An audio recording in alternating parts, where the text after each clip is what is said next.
Hello cuties, welcome to PW Telugu. This is Madhuri వెన్ను. మీ అందరికీ కూడా 100కి 75+ స్కోర్ చేసుకోవాలి అనేసి ప్రతి ఒక్కరికి ఉంటుంది.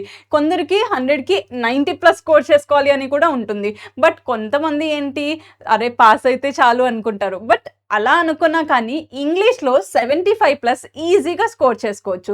సో అలా ఈజీగా ఎలా స్కోర్ చేయాలి, మరి మార్క్స్ స్ట్రాటజీ ఏముండాలి అంటే, సో సెక్షన్ ఏ చూసుకున్నట్లయితే మనకి రీడింగ్ కాంప్రిహెన్షన్ ఇంకా స్టడీ స్కిల్స్ ఉంటాయి. ఇక్కడ ఇన్ఫర్మేషన్ మొత్తం అక్కడే ఉంటుంది. దాన్ని మీరు కొంచెం లాజిక్ వాడేసి ఆన్సర్ చేసినట్లయితే ఈజీగా ఆన్సర్ చేసేయచ్చు. అస్సలే చదువుకొని వాళ్ళు ఉన్నా కానీ మీరు కొంచెం లాజిక్ వాడితే ఇక్కడ అయితే స్కోర్ చేసేయచ్చు. సో మీరు ఎగ్జామినర్ని ఇంప్రెస్ చేయకుండా కరెక్ట్ ఆన్సర్స్ మొత్తం రాయకపోయినా కానీ మినిమం ఒక 25 మార్క్స్ అన్న స్కోర్ చేసుకోండి. 30 మార్క్స్ అక్కడే ఉంటాయి. 30కి 30 స్కోర్ చేసుకోవచ్చు.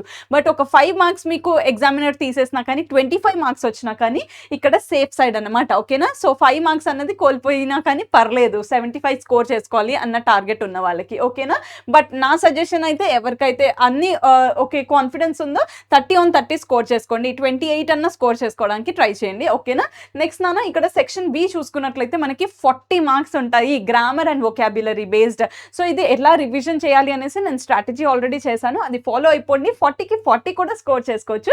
బట్ ఎవరైతే 75+ స్కోర్ చేసుకోవాలి చాలు నాకు అనేసి అనుకుంటున్నారు వాళ్ళు ఏం చేస్తారు నాన్న, ఇక్కడ ఒక 10 మార్క్స్ మీరు కోల్పోయినా కానీ, ఒక 10 మార్క్స్ అటెంప్ట్ చేయకపోయినా, రాంగ్స్ పెట్టినా కానీ ఓకే, అటెంప్ట్ చేయకుండా అయితే ఉండకండి నాన్న. నా సజెషన్ అయితే ప్రతి ఒక్కటి అటెంప్ట్ చేయండి. బట్ రాంగ్ పోతే అది మనం ఏం చేయలేము.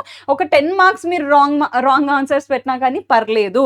మీరు 30 మార్క్స్ ఇక్కడ మినిమం స్కోర్ చేసుకోవచ్చు. 40కి 30 మార్క్స్ స్కోర్ చేసుకున్నా కానీ మీరు 75+ ఈజీగా స్కోర్ చేసుకోవచ్చు. ఓకేనా? 10 మార్క్స్ రాంగ్ ఆన్సర్ పెట్టినా కానీ మీరు మంచి స్కోర్ అయితే చేసుకోవచ్చు. ఓకేనా?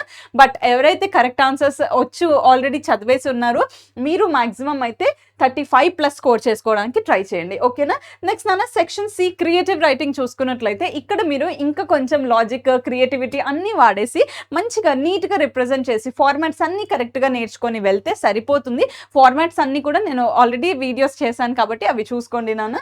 సో ఇక్కడ మీరు ఇక్కడ మార్క్స్ ఎన్ని నాన్న, 30 మార్క్స్కి మీరు మినిమం ఒక 20 మార్క్స్ స్కోర్ చేసుకున్నా కానీ సరిపోతుంది. మీకు 75 మార్క్స్ అయితే వచ్చేస్తుంది. బట్ 25 మార్క్స్ స్కోర్ చేసుకోవడానికి చూడండి. ఎందుకంటే క్రియేటివ్ రైటింగ్ మీకు ఆల్రెడీ వచ్చినవే, ఇవన్నీ ఫార్మాట్స్ కూడా నేను చెప్పున్నాను కాబట్టి మీరు క్రియేటివిటీ యూస్ చేసి ఇక్కడ మార్క్స్ స్కోర్ చేసుకోవడానికి చూసుకోండి. సో ఇలా మీరు ఫాలో అయ్యారంటే మీకు 75 మార్క్స్ ప్లస్ ఈజీగా స్కోర్ వస్తుంది.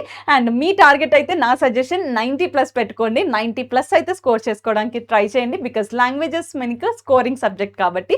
సో రివిజన్ మంచిగా చేసేసుకొని ఎగ్జామ్ కూడా సూపర్గా నీట్గా రిప్రజెంట్ చేయండి నాన్న. పేపర్ ప్రెజెంటేషన్ ఎలా చేయాలో ఇంగ్లీష్లో స్పెసిఫిక్గా నేను ఒక వీడియో చేసి ఉంచాను, అది మీకు ఛానల్లో ఉంటుంది నాన్న. వీడియోస్లో షార్ట్ వీడియోస్ ఉంటాయని, సో క్విక్గా చూసేసుకోండి. గ్రామర్లో కూడా స్పెసిఫిక్గా reported speech, editing passages, noun modifiers ఇవన్నీ కూడా వీడియోస్ చేసి ఉంచాను, అవన్నీ కూడా చూసుకోండి. ట్రిక్స్ అండ్ రూల్స్ కూడా తెలిసిపోతే మీరు ఈజీగా ఆన్సర్ చేసేయచ్చు. ఓకేనా? రివిజన్ మంచిగా చేసుకొని హెల్త్ జాగ్రత్తగా ఉంచుకొని ఎగ్జామ్ సూపర్గా రాసేయండి.